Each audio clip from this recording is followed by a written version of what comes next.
warahmatullahi wabarakatuh.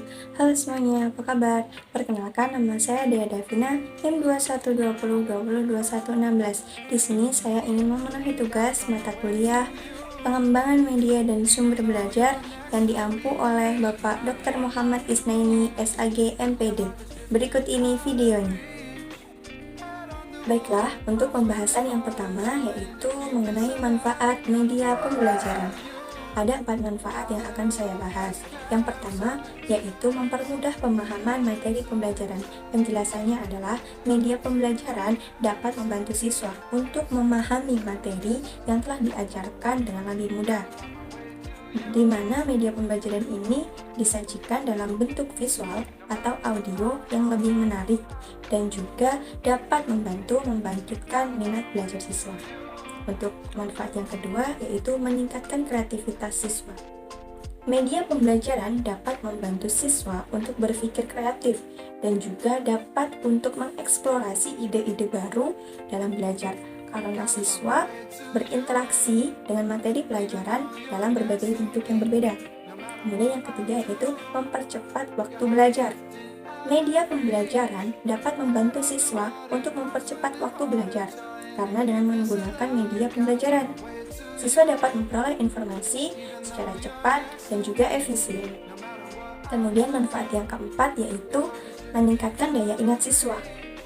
Media pembelajaran dapat membantu meningkatkan daya ingat siswa terhadap materi yang dipelajari. Karena apa? Karena media pembelajaran itu bisa disajikan dalam bentuk visual yang dapat membantu meningkatkan daya ingat siswa.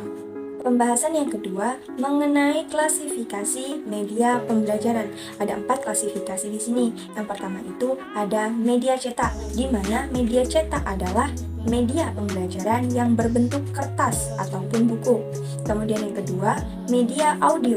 Media pembelajaran ini berbentuk seperti rekaman audio atau podcast.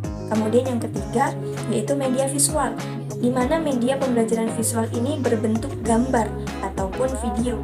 Yang keempat, media elektronik. Sudah tidak asing lagi bahwasannya pada zaman sekarang kita sudah menggunakan media elektronik ini. Media pembelajaran yang dimaksud itu berbasis teknologi seperti komputer, internet, dan juga aplikasi pembelajaran. Pembahasan yang ketiga mengenai karakteristik media pembelajaran. Yang pertama itu ada kesesuaian dengan tujuan pembelajaran. Media pembelajaran yang dipilih itu harus sesuai dengan tujuan pembelajaran yang ingin dicapai. Kemudian yang kedua yaitu kesesuaian dengan materi pembelajaran. Media pembelajaran yang dipilih harus sesuai dengan materi yang akan dipelajari dan juga harus dapat membantu siswa untuk memahami materi secara lebih mudah. Kemudian yang ketiga, kesesuaian dengan kondisi siswa. Jadi, media pembelajaran yang dipilih itu harus sesuai dengan kondisi siswa, termasuk juga dari tingkat kemampuan dan juga minat belajar siswa. Untuk yang keempat, kemudahan penggunaan. Jadi, media pembelajaran yang dipilih ini harus mudah dilakukan atau digunakan dan tidak memakan waktu yang lama untuk dipelajari. Kemudian yang kelima itu mengenai biaya. Media pembelajaran yang dipilih juga harus sesuai dengan anggaran yang tersedia. Dan materi tambahan dari pertemuan 6 kemarin mengenai manfaat sumber belajar. Jadi, digunakannya sumber belajar dalam kegiatan belajar itu dapat memberikan beberapa manfaat. Yang pertama, sumber belajar dapat memberikan pengalaman langsung.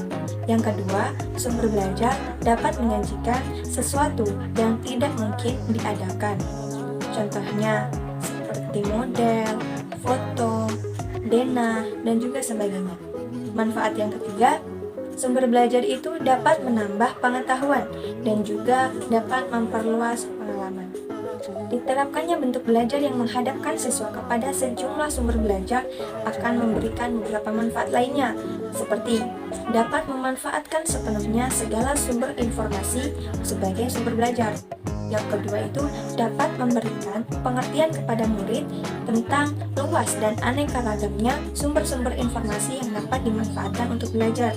Yang ketiga, dapat mengganti fasilitas murid dalam belajar tradisional dengan belajar aktif yang didorong oleh minat dan keterlibatan diri di dalamnya.